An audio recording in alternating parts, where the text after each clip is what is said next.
Estos son indicadores que se construyen sobre todo para hacer análisis comparativo, ¿no? Facilitan el análisis comparativo y para que un lector que no esté familiarizado con el contexto, pues tenga esos elementos de contexto, ¿no? Y sirve, digamos, de todos modos en un diagnóstico o en una, sí, en una información sobre trabajo decente, tener algunos elementos de contexto para el tema laboral. El contexto económico está dado, niños no escolarizados, porcentaje de población en edad de trabajar infectada por el VIH, es decir, va a haber una gran variedad de indicadores. Aquí, digamos, estos son como los más importantes de contexto para los temas laborales. Productividad laboral medida por el PIB por persona ocupada y nivel y tasa de crecimiento del Producto Interno Bruto. En este caso, pues este sí ha sido un problema siempre para medir en municipios, porque no tenemos PIB por ciudades, sino que tenemos PIB por departamentos. Ah, ok.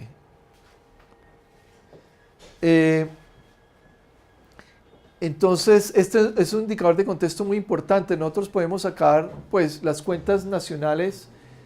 El Banco de la República está publicando las estimaciones del PIB por departamento, y entonces de aquí podemos sacar estos indicadores de contexto. Es muy importante, digamos, por ciudades se estima, se han hecho estimaciones, la gente si hay alguno de ustedes en Cartagena, la gente del Banco de la República de Cartagena, pues ha hecho algunas estimaciones, por ejemplo, para el caso del PIB de Cartagena, ¿no? Lo hace, simplemente coge el PIB del departamento y por población de ciudades distintas a Cartagena le resta el PIB de comercio y de servicios y deja el PIB de industria concentrado en Cartagena y hace una estimación de cuánto sería el PIB de Cartagena. Entonces, ha habido estimaciones de ese tipo, digamos, para ciudades. En Pasto también, la Universidad de Nariño ha venido haciendo una serie de estimaciones para Pasto a partir del PIB del departamento. Otro indicador de contexto es la desigualdad de ingresos familiares promedios entre familias, la tasa de inflación, la ocupación por rama de actividad económica. En el texto que les digo están las definiciones precisas de cada uno de estos indicadores y sus fórmulas. La ocupación por rama de actividad económica, es decir, para conocer la estructura de la actividad productiva en cada ciudad o región. Educación de la población adulta, o sea, nivel educativo para población adulta y tasa de alfabetismo. Cuotas del PIB que corresponde al trabajo. Esto es muy importante. Esto justamente en la cartilla, yo no sé si yo se las puedo pasar, pero la cartilla que sacamos, ¿cómo se llamaba la serie? Sí. Buenas prácticas. La cartilla de buenas prácticas. De buenas prácticas, yo creo que es bueno circularla. Me imagino que está colgada en la página web, pero la podemos circular a todos para... ahí son 4 cartillas, hay una sobre trabajo decente. Ahí muestro, digamos, hay una curvita de cuál es la cuota del PIB del trabajo. Esto es muy importante porque muestra en un trabajo reciente que justamente del sesgo antilaboral del desarrollo colombiano, cómo esa participación ha caído sistemáticamente, ¿no? Entonces, estar midiendo esto, o sea, ¿qué tanto participa el trabajo de la riqueza del país? Es eso, ¿no? O sea, eso se mide por ingresos laborales sobre se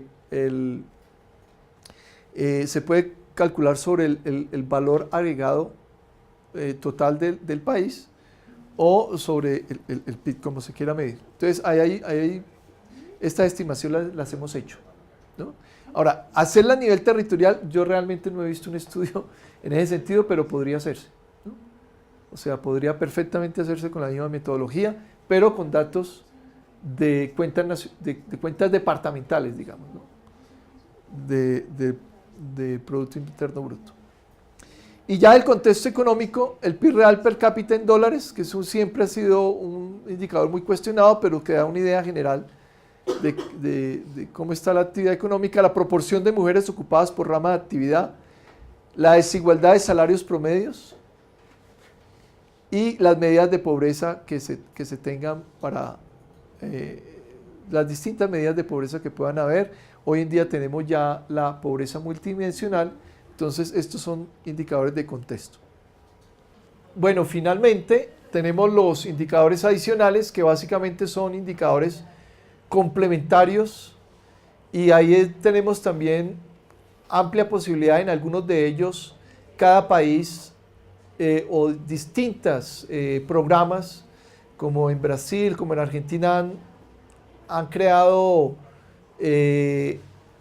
se han decidido por unos tipos de indicadores para complementar los principales. Entonces, cuando esto básicamente como se usa para establecer líneas de base, lo importante es poder definir muy bien cada indicador y poder avanzar hacia el propósito, que es saber cómo las acciones públicas, ¿no?, y concertadas pueden avanzar en el tiempo hacia una sociedad más justa, y en este caso con respecto al trabajo.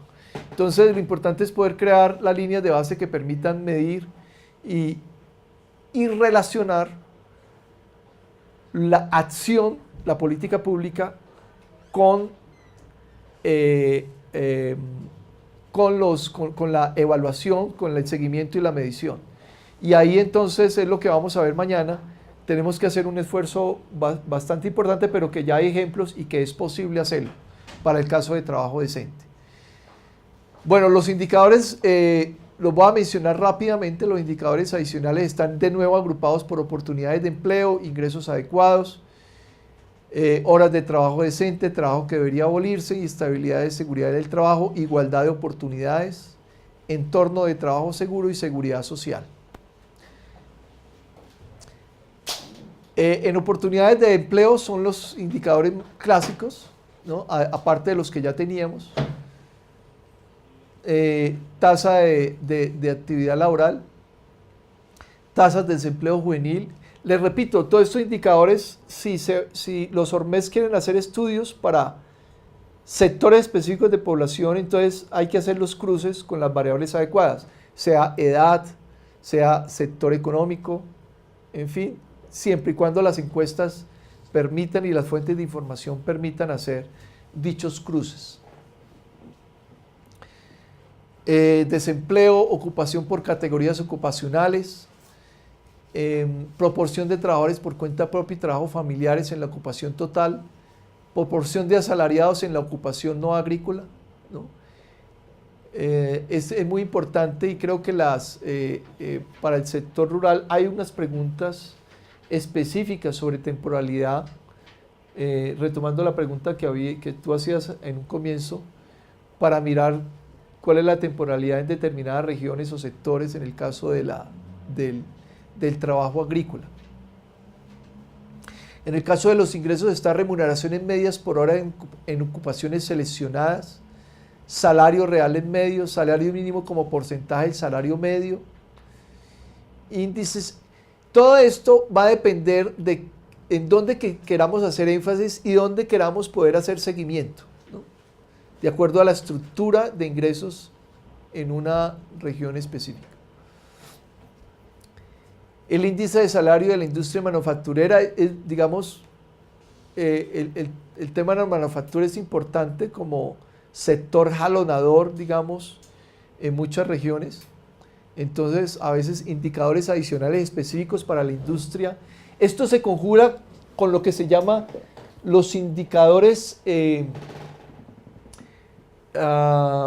Planeación Nacional líderes, ¿no? Podemos tener, los indicadores líderes se han utilizado para de manera oportuna tener información sobre el desempeño económico. Por ejemplo, el consumo de energía eléctrica es un indicador líder y tú lo puedes tener al otro día, ¿no? La central de de mercado de energía te está dando cuál es el consumo diario, ¿no? Entonces, antes de que el DANE dé resultados de cómo está la actividad económica, un indicador líder es el consumo de energía, ¿no? Un indicador líder en la integración económica internacional son las llamadas telefónicas internacionales. Y eso lo puedes tener de manera muy oportuna. En el caso del mercado laboral podemos tener indicadores líderes, digamos, que yo puedo saber cómo se comporta el empleo a partir de los datos que me da las cajas de compensación familiar, ¿no? Que las puedo tener mensualmente, ¿no? Podemos sacar, digamos, determinados indicadores líderes para tener oportunamente ciertas cosas.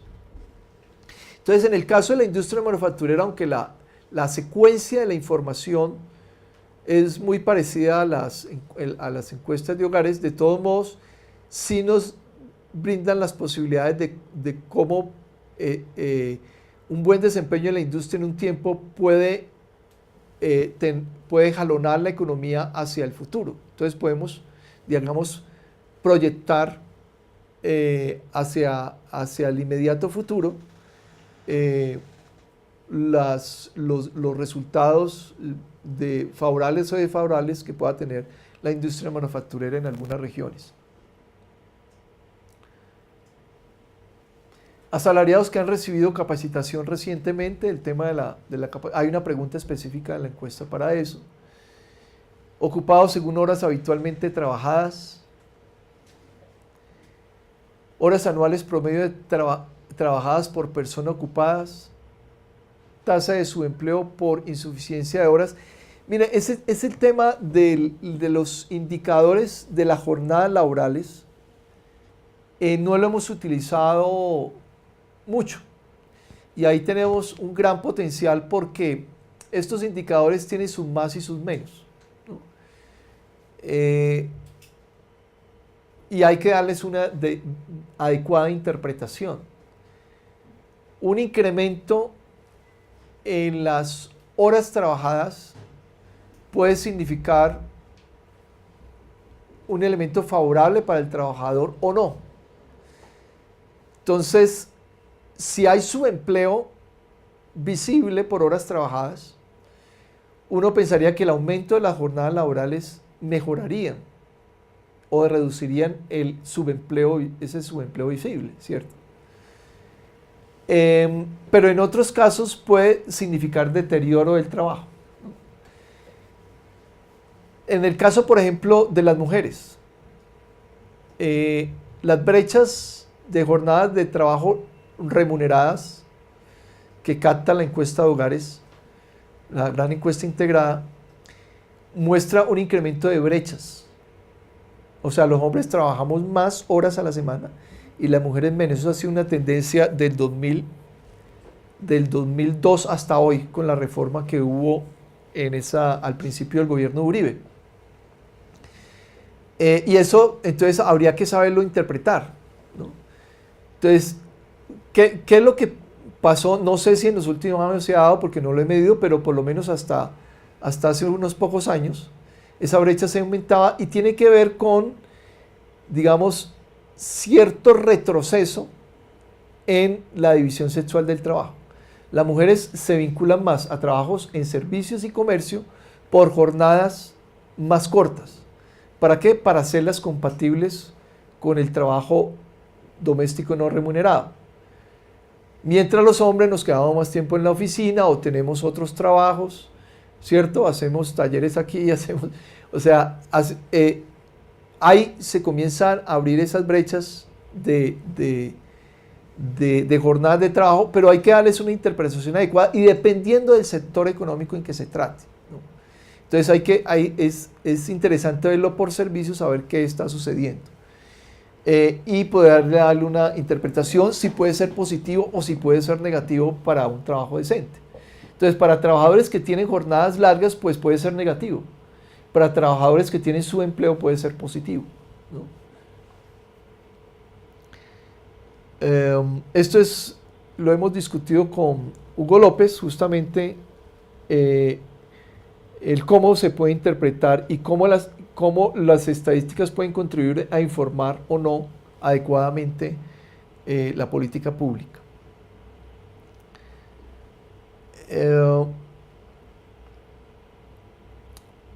Bueno, tasa de subempleo por insuficiencia de horas está aquí en el tema de jornadas justamente.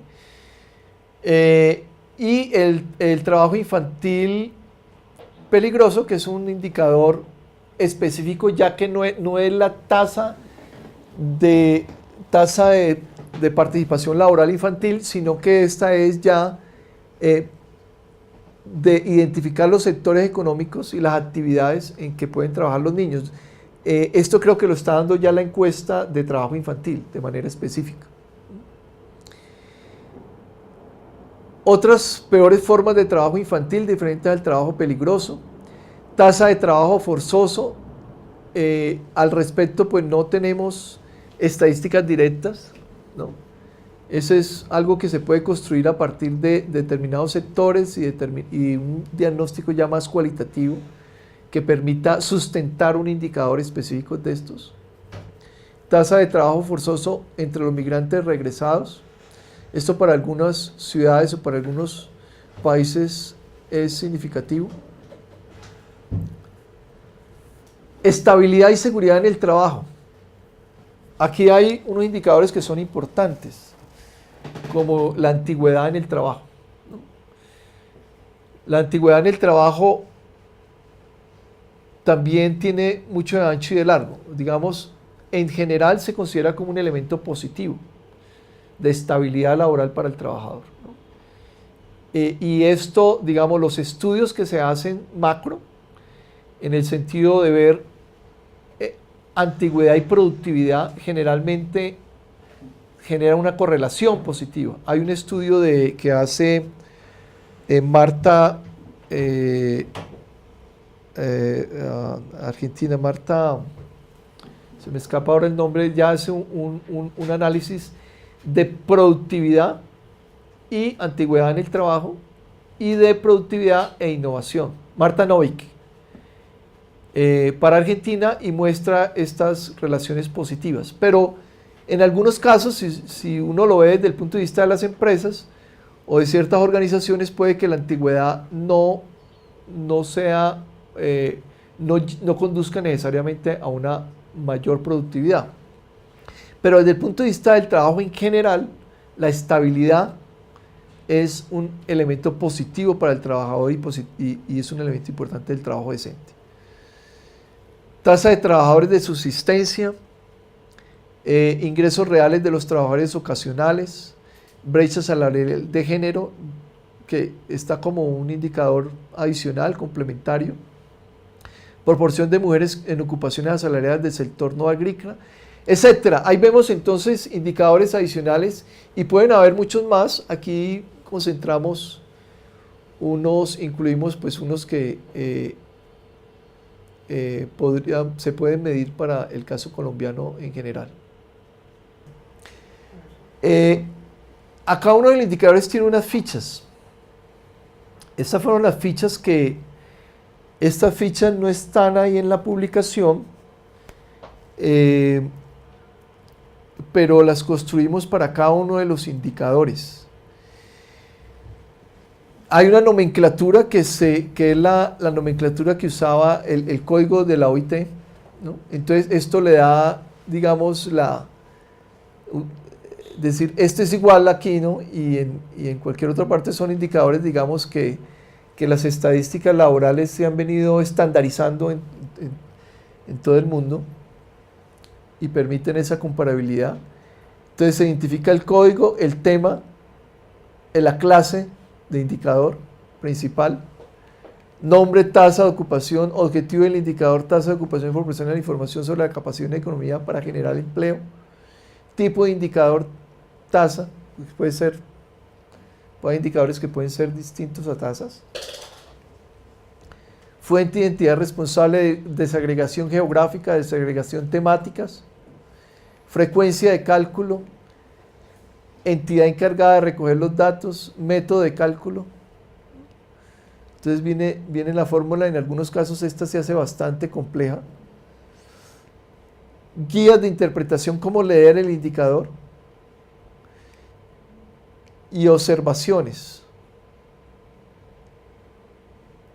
Los indicadores generalmente son construcción de dos variables. Tienen que tener un denominador. Una variable no es un indicador. Un indicador es con relación a algo, ¿no? Entonces, por eso hay que precisar las variables. Entonces, número de personas ocupadas como variable y número de personas en edad de trabajar como denominador. Entonces, es muy importante, digamos, esta ficha. Esta es la ficha y otra cosa es la construcción de las variables a partir de las encuestas, que ya tiene que ver con el procesamiento de la encuesta. ¿Qué son los programadores? ¿Cómo es que llaman eso? Hay que diseñar, pues el diseño del proceso, ya de construcción de cada una de las variables a partir de la encuesta, ¿no?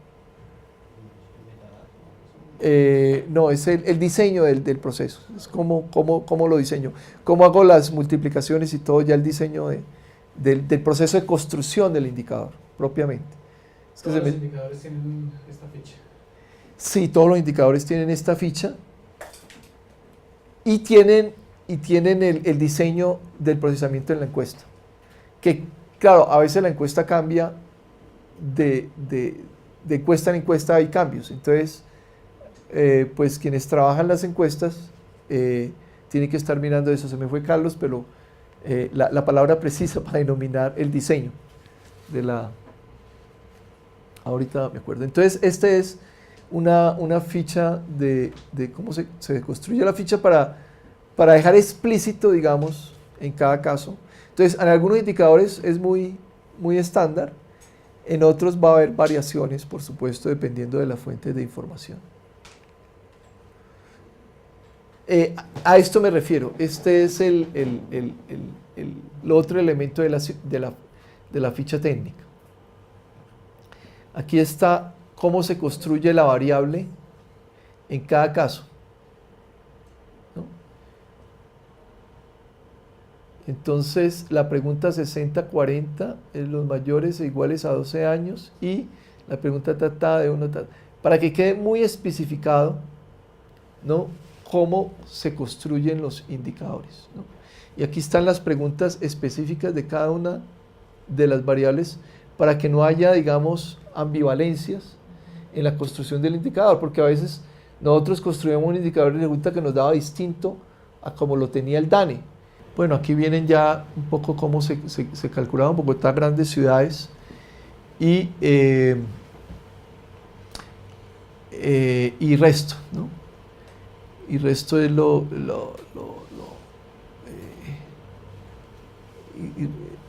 y el resto del país, ¿no?, que entra lo que no es grandes ciudades, pequeñas poblaciones y rural. Entonces, por ejemplo, la tasa de ocupación, claramente Bogotá tiene una tasa de ocupación muy por encima, pues porque hay mayor participación laboral, hay mayor nivel educativo, hay mayor participación laboral y por lo tanto la tasa de ocupación. Este es un indicador central, digamos, de la demanda de trabajo. Entonces, yo cómo muevo. La tasa de participación es más una oferta de trabajo y la tasa de ocupación es más la demanda de trabajo. Bien sea demanda de trabajo asalariado o demanda de trabajo de que yo tengo posibilidades de trabajar independiente y me instalo ahí porque hay una demanda de bienes y servicios en el cual inserto mi trabajo. Entonces cada indicador también tiene pues toda su concepción. Porcentaje de jóvenes que no están estudiando ni trabajando, de 15 a 24. Bueno, aquí hay dos indicadores. Nosotros calculamos este, que es el restringido, pero luego como hubo la ley de juventud, recuerdan hace 2 años, 3 años, que amplió el concepto de juventud hasta los 28 años, y que es también, bueno, Naciones Unidas lo maneja de 14 a 25, si no estoy mal. Entonces, calculamos dos indicadores, ¿no? Uno de 15 a 24 y otro a 14 a 28, si no estoy mal. Y pues miren ahí los resultados, digamos, para este periodo. Entonces uno puede explicar aquí qué puede estar sucediendo. Este es un poquito complejo porque implica pues tener los datos, de poder hacer la resta de los que no están estudiando del total de los desempleados. Porque pueden haber hay jóvenes desempleados que pueden estar estudiando. Y aquí entra ese tema de la discusión de las actividades principales, ¿no? En el cual en el país dio el paso la encuesta de calidad de vida, porque anteriormente solo se preguntaba por la actividad trabaja o estudia, ¿no? Eran excluyentes, ¿no? Luego las preguntas se fueron complejizando y permiten dar la actividad principal y la actividad secundaria. Entonces es muy importante porque va captando la complejidad de la realidad, ¿no? Muchos trabajadores que estudian y trabajan, pero que su actividad principal es el trabajo, no el estudio. Ese tema es muy importante tanto para el análisis de la política educativa como de la política laboral. Indicadores sociales de divergencia territorial, proporción de trabajadores por cuenta propia y de trabajadores familiares en la ocupación total. O sea, aquí hay dos categorías de trabajo. Los de cuenta propia y los trabajadores familiares, ¿no? Que son dos categorías que aquí se conjugan en un indicador, ¿no? Entonces, si esta proporción incrementa, digamos, ambos son trabajos que uno podría decir relativamente precarios, ¿no? Pueden haber trabajadores por cuenta propia que tengan muy buenos ingresos, pero en general uno puede decir que son dos categorías de trabajos que que configuran el mercado laboral y puedo ver cómo se comportan. Es decir, qué tanto aumentamos, este es como un inverso, un indicador de trabajador asalariado, ¿no? Entonces, si disminuye, significa que puede mejorar el trabajo formal o asalariado. La tasa de empleo precario es definida como trabajadores de tiempo fijo.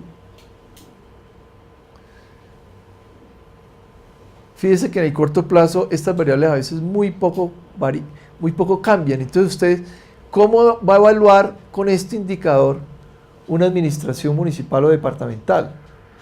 Entonces este indicador te da una descripción general, pero si tú precisas en algunas poblaciones, puedes entonces tratar de ver cómo se mueven o cómo podemos mover determinado tipo de indicadores que consideremos importantes. Aquí está el índice de similitud de Duncan o índice de segregación ocupacional por sexo. Miren ustedes que se mueve más, disminuye más en el caso del resto, ¿sí? O sea, digamos que hay una situación de mayor inequidad, está mucho más alto, de mayor inequidad en el caso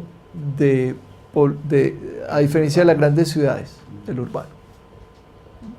O sea, hay más división sexual del trabajo. Las mujeres están más en una actividad y los hombres más en otras. Es claro, por ejemplo, en el campo, en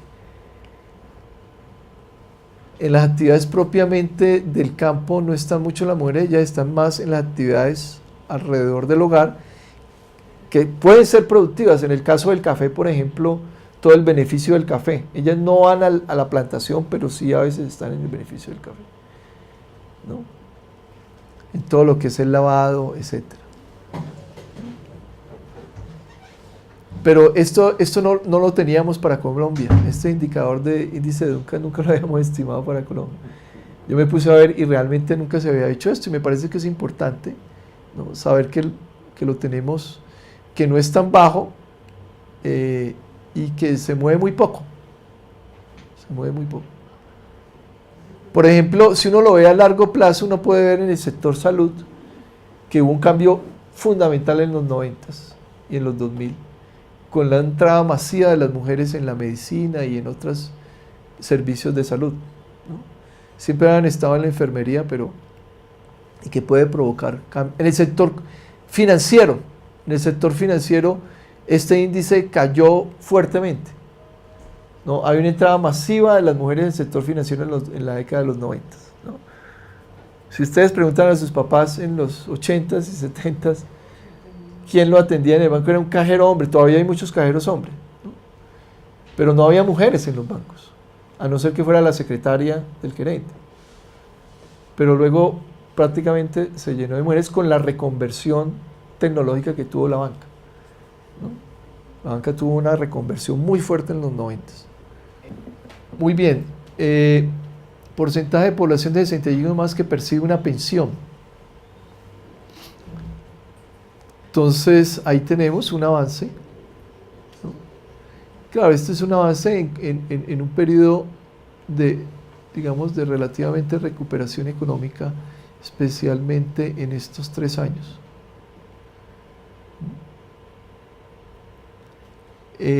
Pero mire que en las otras ciudades no necesariamente. ¿Cómo es? En Bogotá No, perdón, percibe una pensión, aquí cae. Y en las otras ciudades es diferente, se recupera. Se recupera. O sea, aquí se plantea una situación contraria a lo previsto. Pero se recupera desde el 29.5 al 30, más o menos. Sí, más o menos. Este es muy difícil. Por eso, políticas de trabajo decente tienen que atacar lo de pensiones, necesariamente. Es un tema central, digamos, de seguridad, de garantía de ingresos en la vida no laboral de una persona.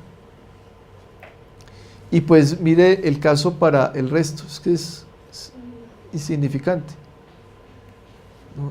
12% más o menos está. Ahora, ¿por qué cayó aquí en Bogotá estos puntos?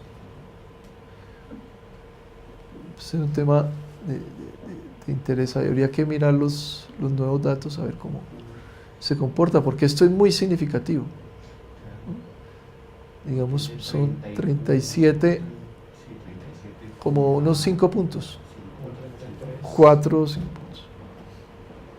En la página web de la Secretaría de Desarrollo Económico, ellos tienen actualizados todos estos indicadores. Eso sí siguieron haciendo. O sea, ellos tomaron los diseños de los indicadores y ya tienen las fórmulas, digamos, para seguirlos actualizando.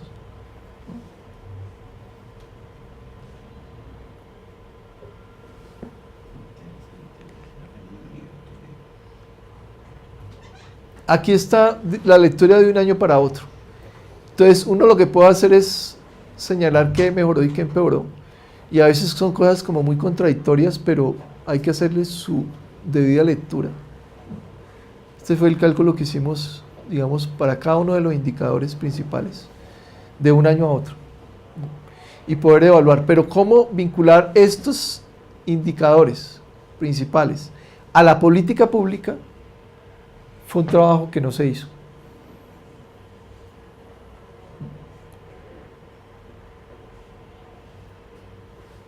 Y que no es fácil, pero que se puede hacer.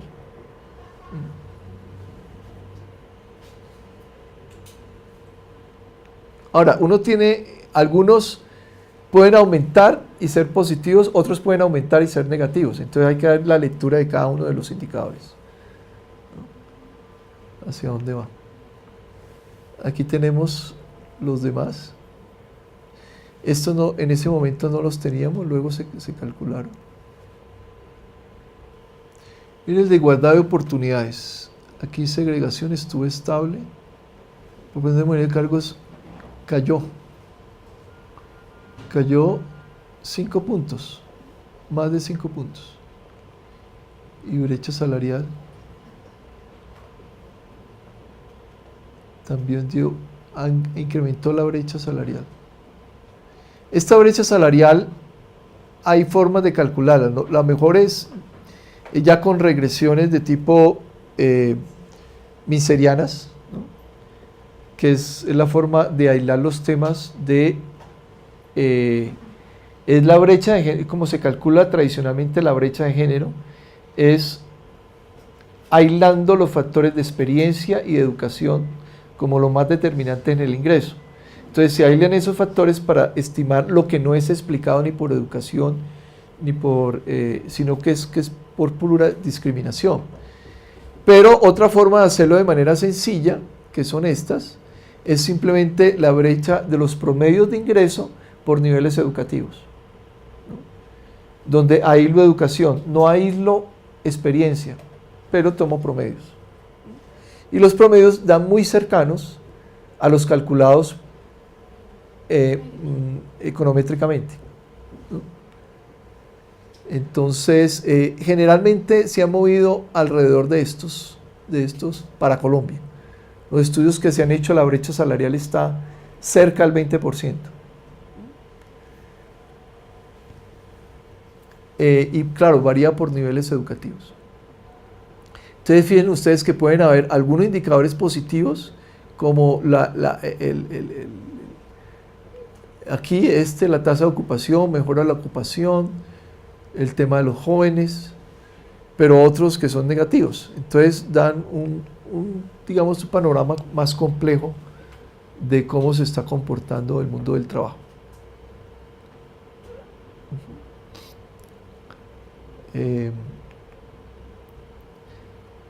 Estos indicadores son nuevos realmente, muchos de estos, pues los de segregación son nuevos, muchos de estos también son nuevos. Aquí se ha venido trabajando en las encuestas de salud del trabajo. Hubo un proyecto que no he visto los resultados, hay resultados parciales, que promovió la CEPAL en América Latina y Colombia hizo parte de él. Lo estaba haciendo un grupo de la Javeriana. No recuerdo en este momento el nombre del profesor, pero es un médico que se ha preocupado por temas de salud en el trabajo,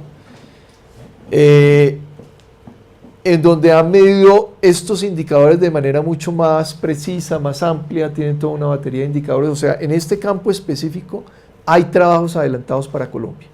Entonces, para quienes quieran profundizar en eso. Tasa de accidentes de trabajos no mortales, mortales y no mortales. Miren ustedes cómo se comporta.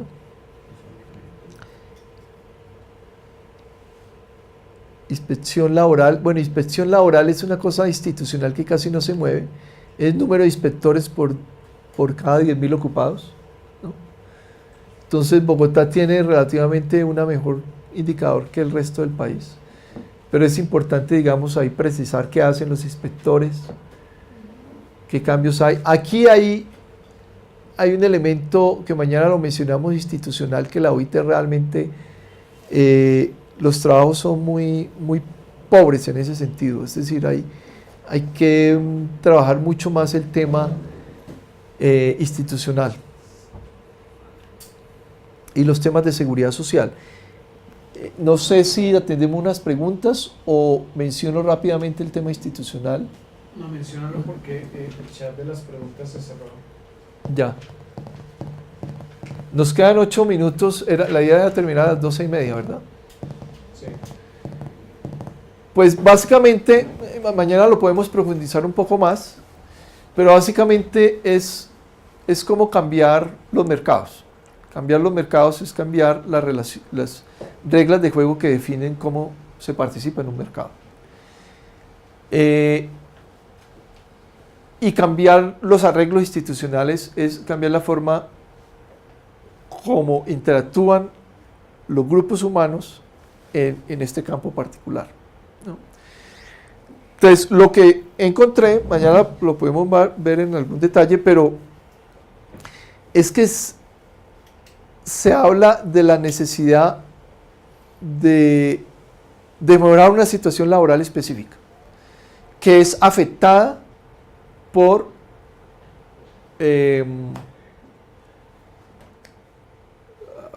ejemplo, el tema de inspección laboral o el tema de la discriminación de la mujer Por el embarazo, hay muchas empresas que siguen haciendo la prueba de gravidez, es ilegal, pero se sigue haciendo.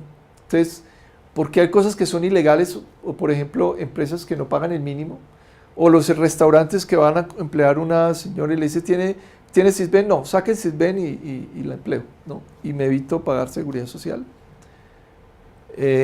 Y la señora tampoco quiere dejar el Sisbén porque sabe que su trabajo le dura muy poco y si se pierde el Sisbén, después recuperarlo es muy complejo. Entonces, esas prácticas, ¿cómo las afrontamos? Y ahí, entonces, lo que generalmente hace la OIT es que hay que mejorar la capacidad de los ministerios de trabajo. Entonces, ¿cómo se aborda? Va a depender de un diagnóstico. Entonces, se hace el diagnóstico y se hacen las recomendaciones. Entonces uno dice, y las recomendaciones se ponen en práctica y el problema sigue igual, ¿no? Tú puedes coger informes de hace 20 años y más o menos la situación no ha cambiado mucho en algunos problemas, ¿no? Entonces, ¿por qué? Es porque los diagnósticos no están bien hechos y porque las recomendaciones, por supuesto, tampoco están bien hechas. Entonces, las recomendaciones generalmente son paquetes de capacite a los inspectores, ¿verdad? O capacite a los empresarios. Y eso es un desconocimiento de las prácticas de comportamiento. Entonces realmente no se ahonda en cómo realmente se comporta la persona y por qué. En este caso los empresarios, los trabajadores, las personas que actúan en el mercado específico. Entonces eso implica hacer realmente un análisis más institucional. Y lo que tenemos ahora, hasta el momento, en el mundo del trabajo, es muy poco análisis de eso. En la misma OIT contrata a los mismos consultores que hacen las mismas pruebas, lo digo por los casos que pude ver en Bolivia y en Honduras, ¿no? Con el caso de los inspectores. Entonces, ¿cómo podemos cambiar ciertas prácticas para cambiar cómo funcionan los mercados? Eso implica en realmente poder cambiar unos comportamientos, cambiar lo que se denominan esas reglas de juego. Y esos son los arreglos institucionales. Entonces podemos de pronto mañana hablar algo de eso, que es la parte más difícil, digamos, de este paquete, hacer cambio en los mercados.